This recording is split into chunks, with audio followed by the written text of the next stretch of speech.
Good evening and welcome to this weekend review. Tonight's stories include Calder Healthcare Centre display, renovations at the Highway Diner, interview with our MHA. These stories plus community events, the BBS Playbill, Off the Rack and more coming up after this.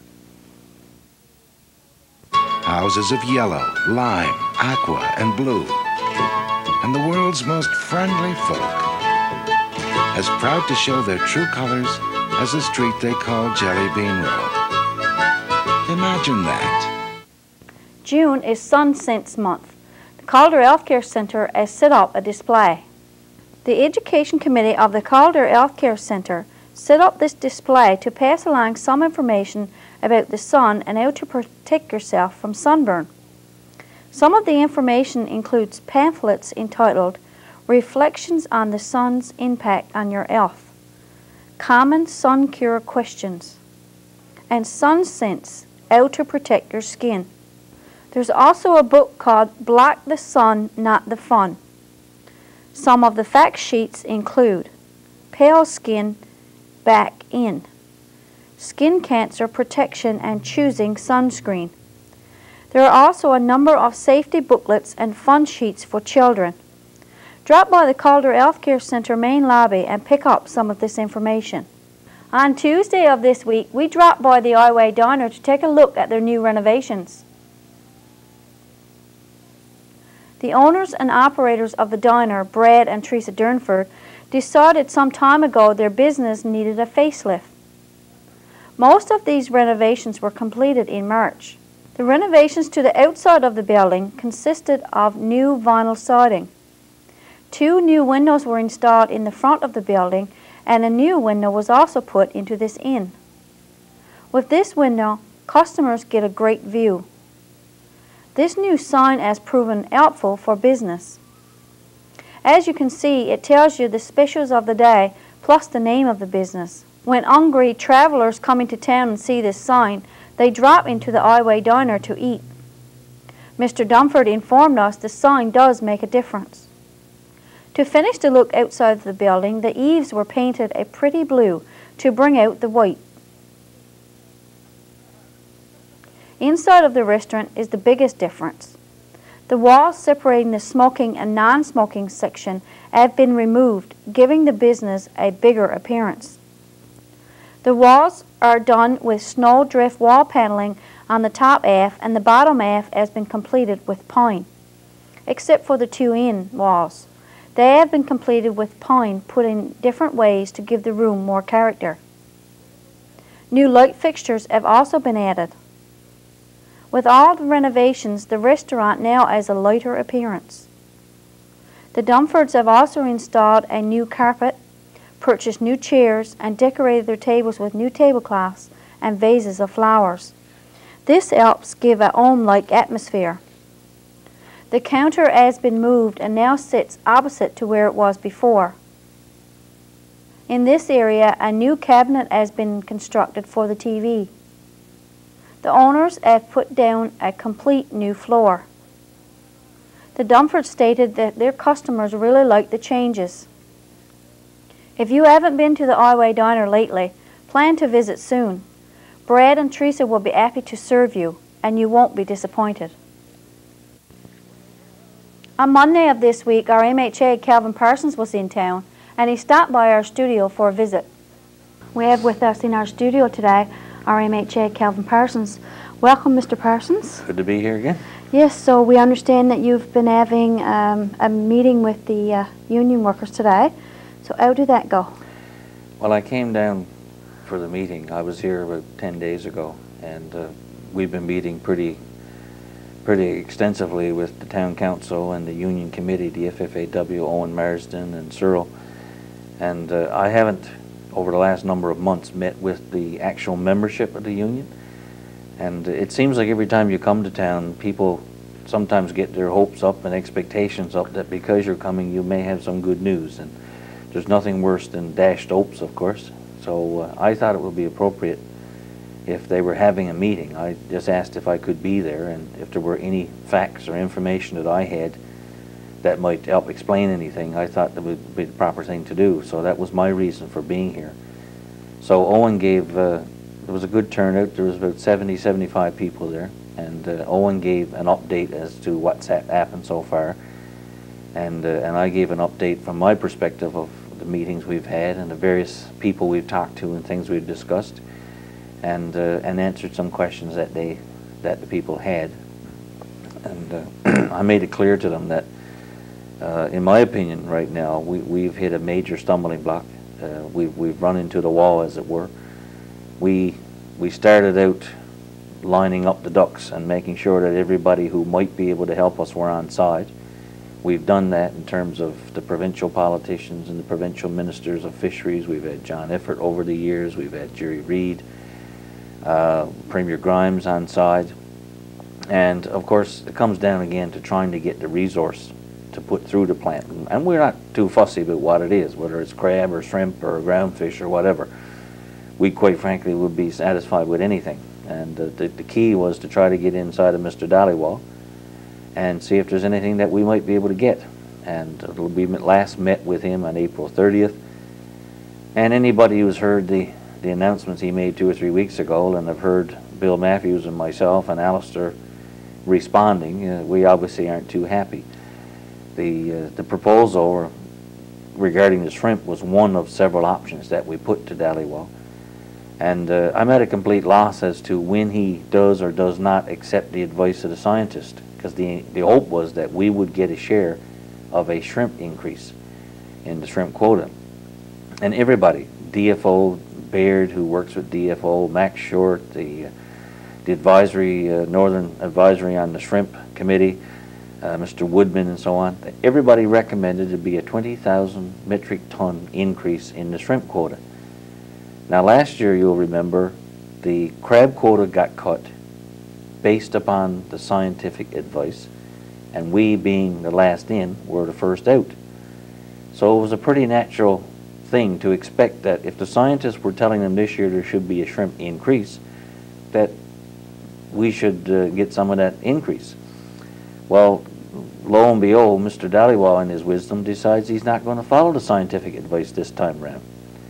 So I attribute it to one thing and only one thing, and that's political cowardice. There's no other way to describe it. He had several proposals from different people. There were a whole bunch of people in Newfoundland up on the northeast coast who wanted a piece of this increase. He had 30, 40 different proposals from existing plants who wanted to get more product so that they could have longer work years. And you had a whole bunch of people from outside Newfoundland. You had people in Quebec, you had PEI and so on, all looking for an increase. And we all know what we went through last year with the PEI fiasco. So, and then of course you had people who haven't been normally shrimp processors like Burgio and so on, who wanted to get a piece of the pie. And there's no reason why we shouldn't get a piece of the pie in terms of our history and our justification for having it.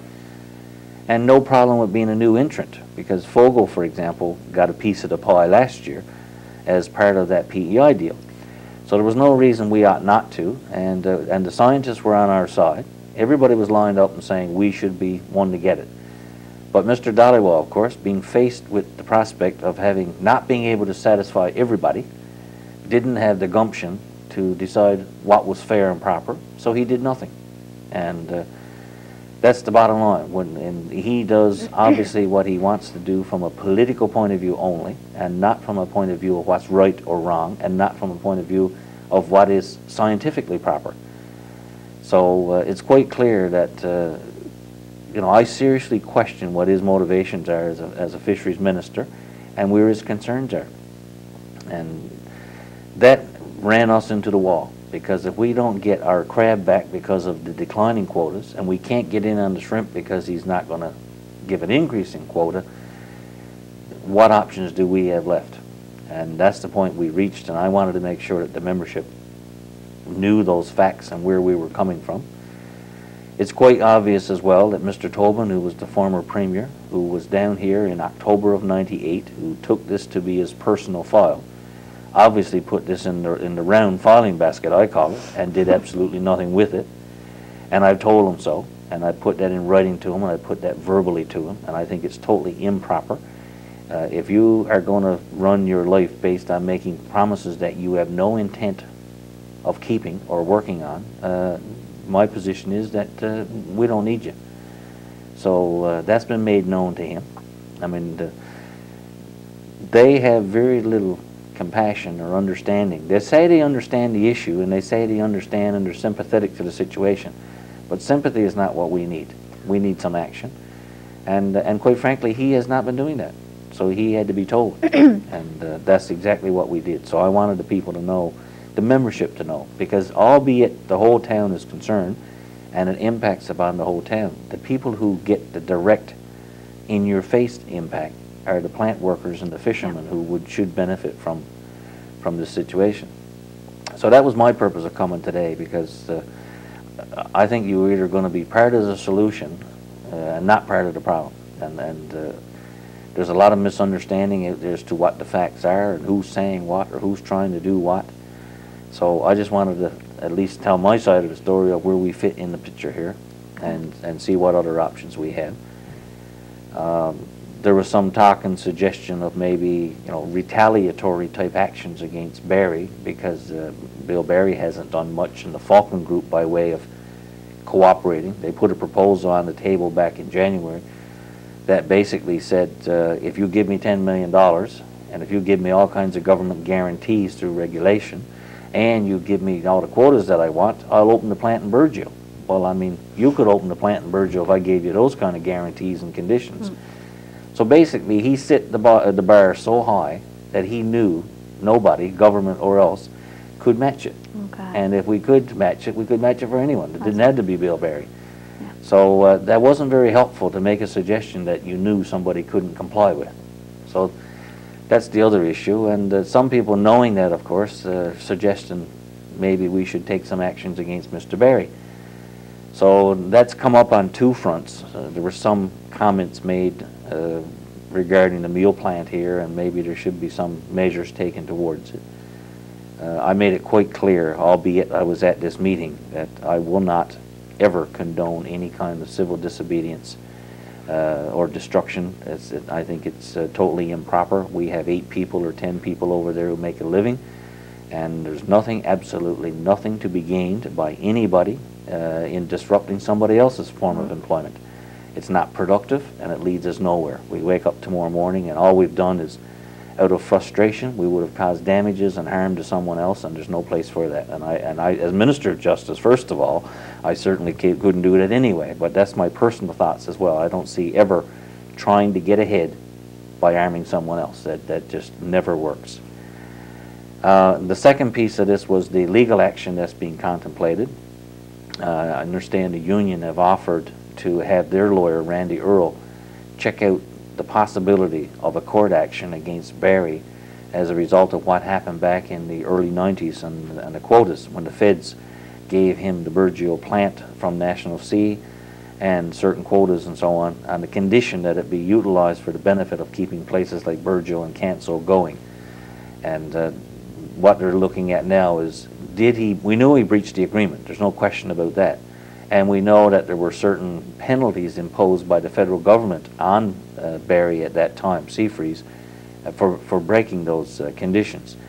The question is, are there any remedies still available to the town of Burgeo by way of a lawsuit to try to force Barry either into some equity position whereby he has to come back and operate, or put quotas back here, or the federal government reassign quotas to here, or some other forms of compensation. So that's what the union lawyer is going to be looking at to determine, is there a cause of action that the government or the town might be able to take against either the federal government or Barry's or Seafreeze for what happened back then. Now there's a whole pile of questions around that. Number one, can you sue? Number two, if you do sue, what are you likely to get out of it even if you do win? What are the costs associated with suing? And importantly for the people here, how long is it going to take to get an answer as a result of a lawsuit?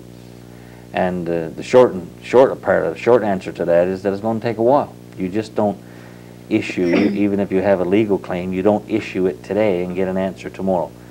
So that might be a road you're going down that might eventually be successful, but have no illusions about it. It is not a cheap process, and it is not a quick process. But it's certainly a process that you've got to follow through, because it is no option to do nothing. If we're all prepared to fold our tents and go away and say this thing has come to an end, that's fine. Let's get on with life and it's over with. But that option is still there. We don't know the full ramifications of it or if it will be helpful, but at least we had to check out the options. So I'm supportive of the union actions vis-a-vis taking of a lawsuit.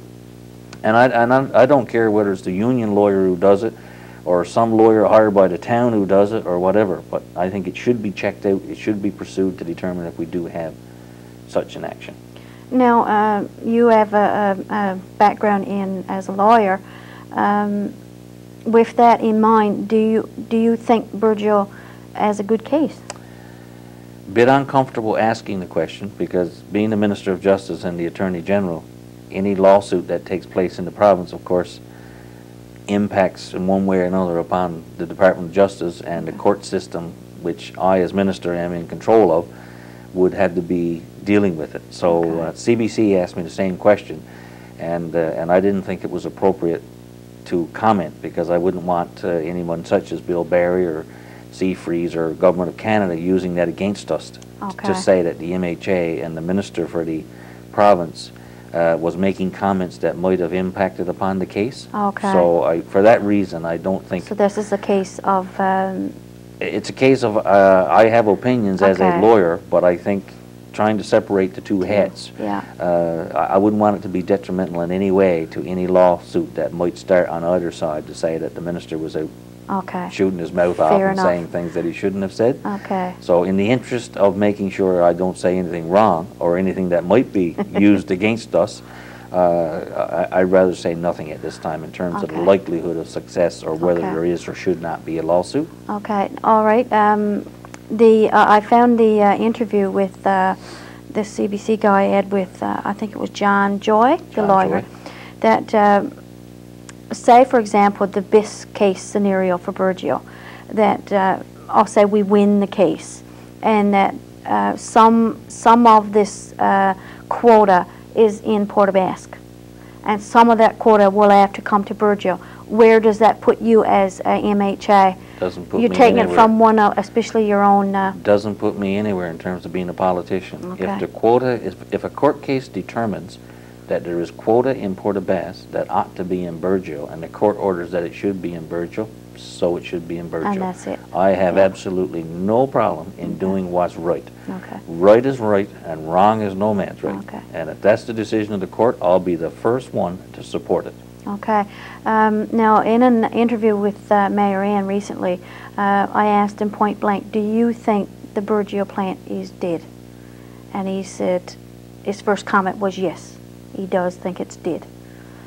Do you, as being working closely with Mayor Ann, do you feel that it is pretty much a dead issue? It's just that we're trying to go down to make sure all our avenues have been covered?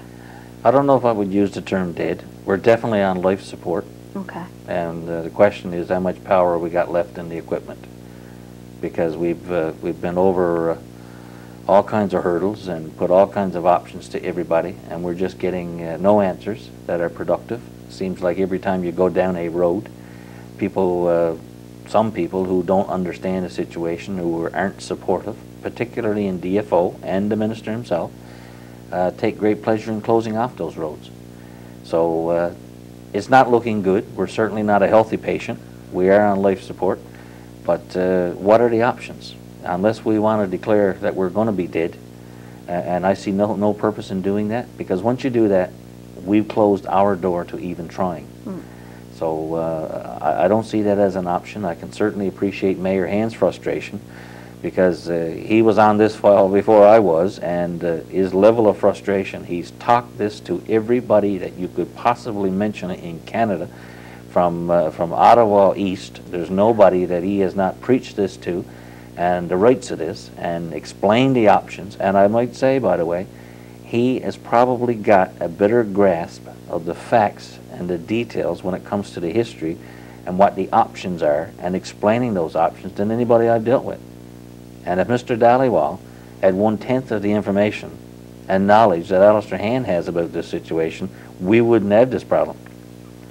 And despite his efforts in trying to get it through, we're just not getting it through.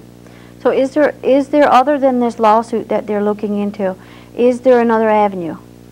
There's other avenues. The question is the timing here again. When you tell people that you're looking at something and it might be months or years before you get a resolution, that's not seen as a likely option. People want a solution, they want it today.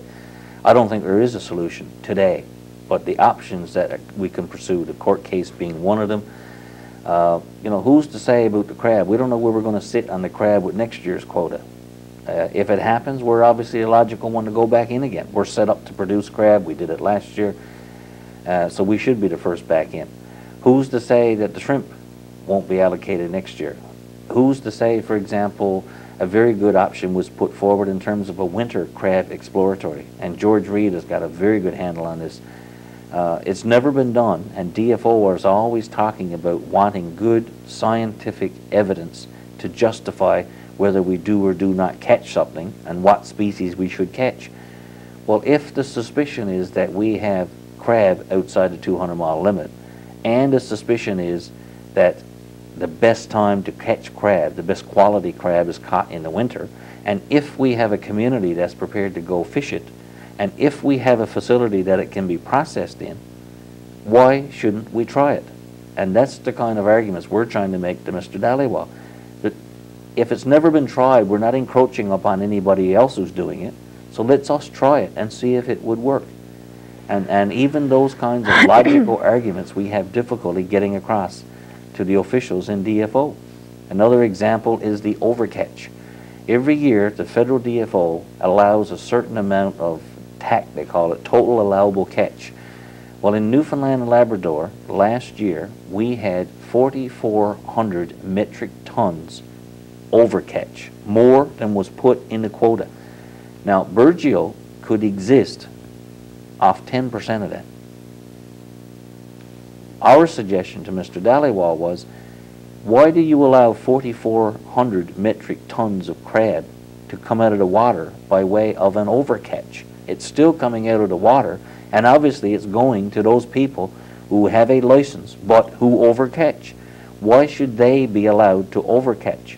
Why can't we monitor them better, enforce the laws more, so that instead of them bringing this overcatch into their docks and selling it to their plants, if we know that much is coming out each year, let's make them live strictly by the rules, and then let's use a portion of that overcatch every year that goes to them to keep communities like Burgeo going.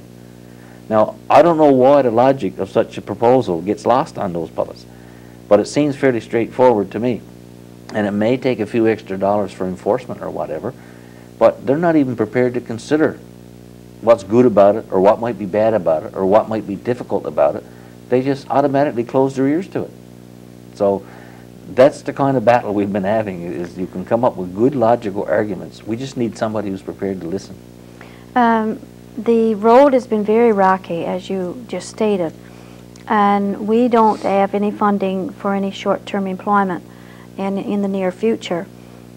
Isn't it, or wouldn't it be better, while everybody is working on those roads to get the plant open, say to them, don't wait for the plant to be open, find your way, go and find another job? I think a lot of that's happening. I mean, a lot of people that I talk to from here, you've got a group who work in Nova Scotia in the fish plants and the PEI and the fish plants in the summertime, starting in late spring. You've got another group who work in the seismic operations out in Alberta. You've got a group that leave town to go pick apples over in PEI in Nova Scotia in the fall. That's not the ideal solutions, and that's not where we want to be at the end of the day. But a lot of people, I think, have already reached that state that they know they can't sit around Burgeo and wait till September or August and say, well, what are we going to do for employment? I think they're already doing that. But that's one piece of it. That's the people who are leaving to go out to get a few stamps for themselves, which, as you know, I'm totally opposed to that anyway. That's just one piece of the puzzle. The other big piece is, what about everybody who is here working? What about the people who run the BBS, the people who work at the post office, the people who work at the Calder Healthcare Center and in the food store and so on?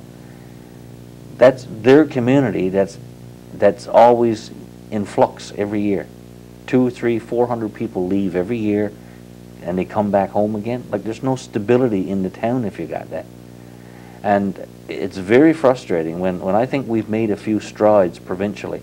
Like, they announced a school back in 1998. Now, I mean, I've had, one thing to have an announcement again, like I say, is something else to actually deliver.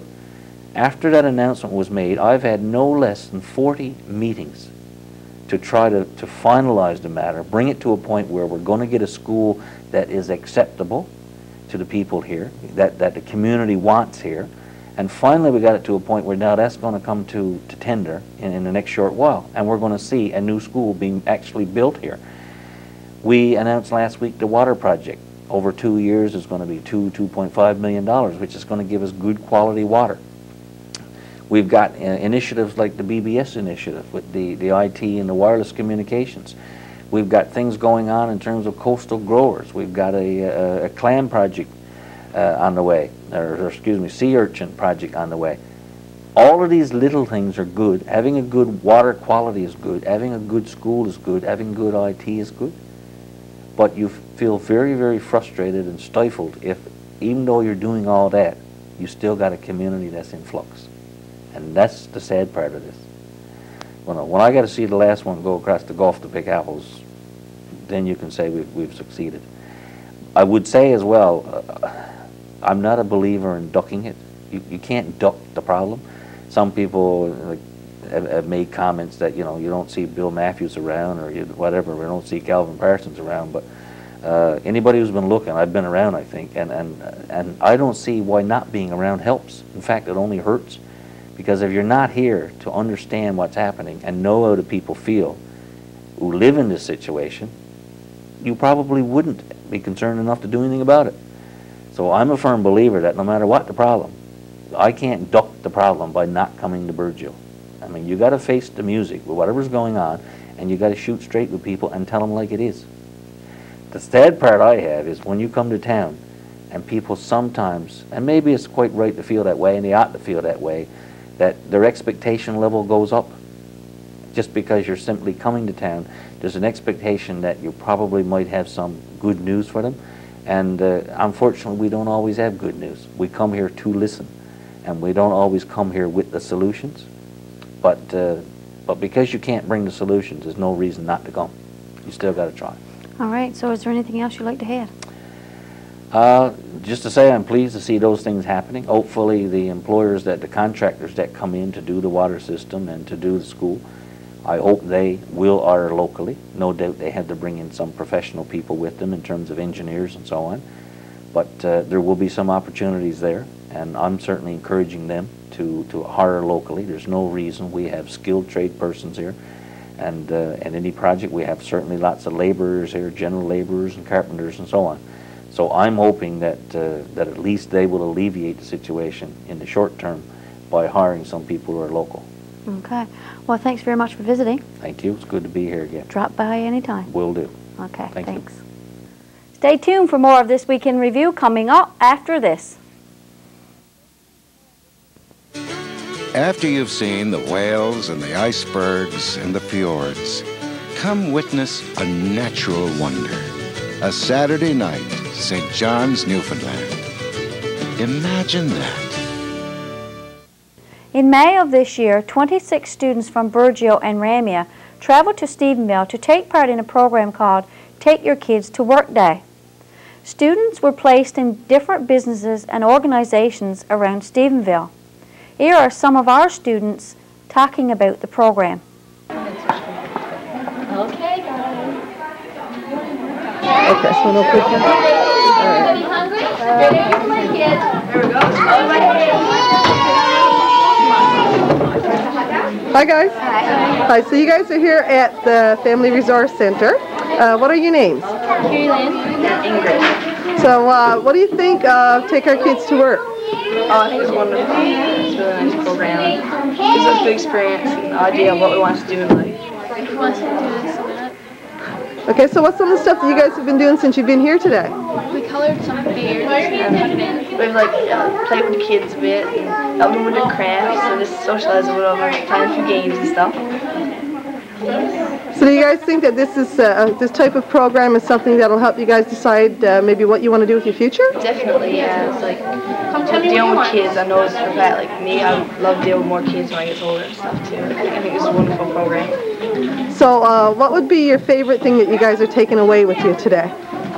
Just the fact that we were like with kids all day and just like knowing that they enjoy that. You know, they enjoy playing little games and pretend and stuff like that. So just glad that, you know, we were able to help them.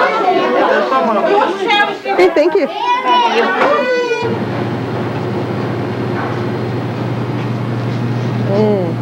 Hi guys. Hi, Hi, what are your names? Amanda Strickland. I'm Miranda. So how are you guys doing today? Great. So you guys are here at Danny's Bakery in Stephenville, and you got some really delicious looking snowballs there. You're taking part in Take Our Kids to Work Day. So tell me a little bit about how you feel about the program. I think it's pretty good. It's great for children like our age and like get to feel for like what we want to do in life. It's a good experience. Okay, so what's some of the stuff that you've done today besides the snowballs? I've made some subs. I've helped to bake cakes, and I've been making randoms and some snowballs. Have you ever done anything like this before? Well, I've never made subs. So to come out to a place and go to work actually for a day. Yeah. Okay, thank you. Hi folks, what are you guys' names? I'm Lacey Ingram. And you are? Daniel Short. So you guys are taking part in Take Our Kids to Work today, so how do you feel about today? I think it's a nice experience and just kind of work. I Okay. learned a lot working with animals today. So do you have an interest in animals? I do. Yeah, do you guys have pets? I got a dog. I Do got you- a dog. Oh, do you? So what's some of the stuff that you guys have learned since you've been here today? Like any animals and yeah. I don't know. You got a lot to do with medicine and stuff too, like spreading medicine to kids and stuff. So you think this is something you'd be interested in for the future?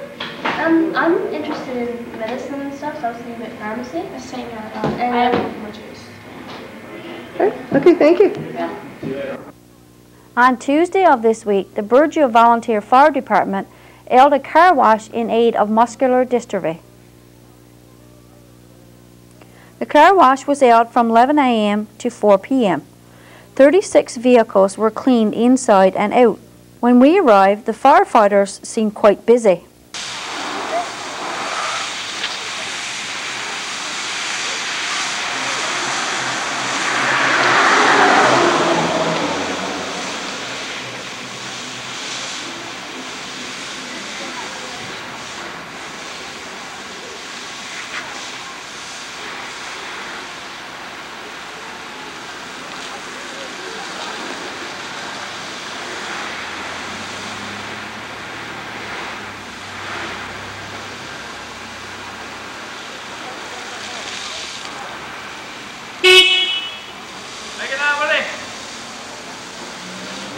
After the vehicles were done, the firefighters gave their customers a sticker with "Help Fight Muscular Dystrophy" written on it and a balloon.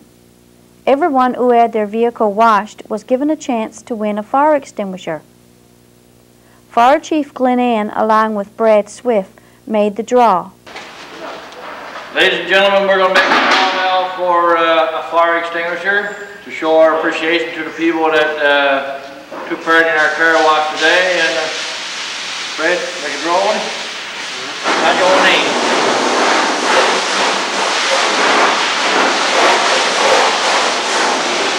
Krista Standing. The fire department expresses their thanks to all who took part in the event. Stay with us for Off the Rack, the community events, and the BBS Playbill, all after this. This is the place where the dawn breaks earliest, the new year comes soonest, where the Atlantic first meets the New World, the oldest city in North America, the far east of the Western world. Imagine that. Off the Rack. This week as we scanned our tape rack, we came across a tape of the first day of salmon season. Let's look back to June 27, 1993.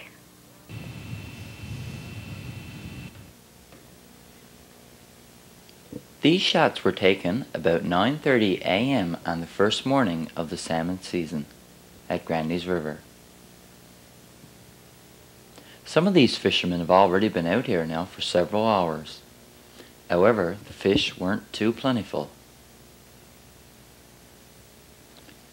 We weren't fortunate enough to be filming anyone as they caught a salmon, but reports have it that salmon weren't too plentiful on the first day of the season.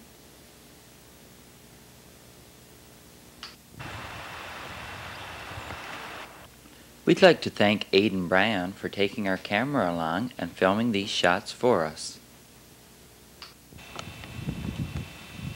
Good evening and welcome to the community event segment of tonight's broadcast. I'm Jennifer Marks. The Outreach Employment Office wishes to advise post-secondary students that loan applications are available at the Outreach Office. The BDDB, in partnership with Hospitality Newfoundland and Labrador, will be offering a Super Host training course on Saturday, June 23rd. The course fee is $35 plus HST. This course is designed for anyone dealing with the public.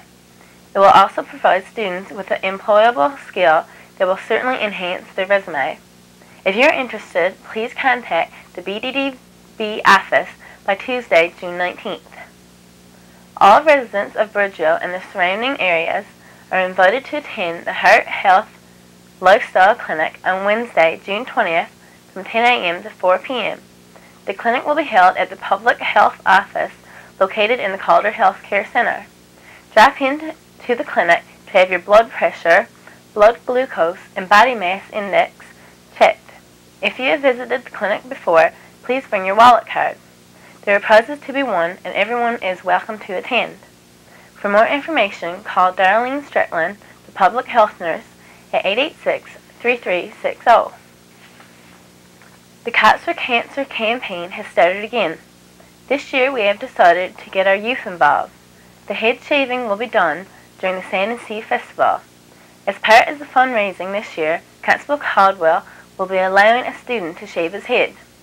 To get a chance to do this, all you have to do is make a $1 donation to the Cots for Cancer by dropping your money off to the secretary at the school or by dropping it off to the RCMP office, along with your name and your phone number. A name will be picked from all of these entered on the last day of school, so you can get your money and names in now. Also, anyone interested in taking part in this campaign by collecting sponsors and volunteering to have their head shaved, or just by making a donation to this worthwhile cause, can contact the RCMP office for sponsor sheets and for more information. The Cops for Cancer began with one cop who cared and made a difference. You can make a difference too. If your group or organization has an upcoming event planned, we'll be happy to advertise it for you. Just call the BBS office by Wednesdays of each week to have items included in this portion of our broadcast. That concludes the community event segment of tonight's broadcast. See you next week. BBS Playbill. Tune in on Tuesday for a rebroadcast of Pansy's Garden. Join Pansy and the gang for 2 stories, a craft, and lots of fun on Saturday morning at 11 a.m. on Pansy's Garden. And I'll be here again next week with This Week in Review. We would like to wish all the fathers in our viewing audience a very happy Father's Day. For This Week in Review, I'm Marie Rose. Good night and God bless.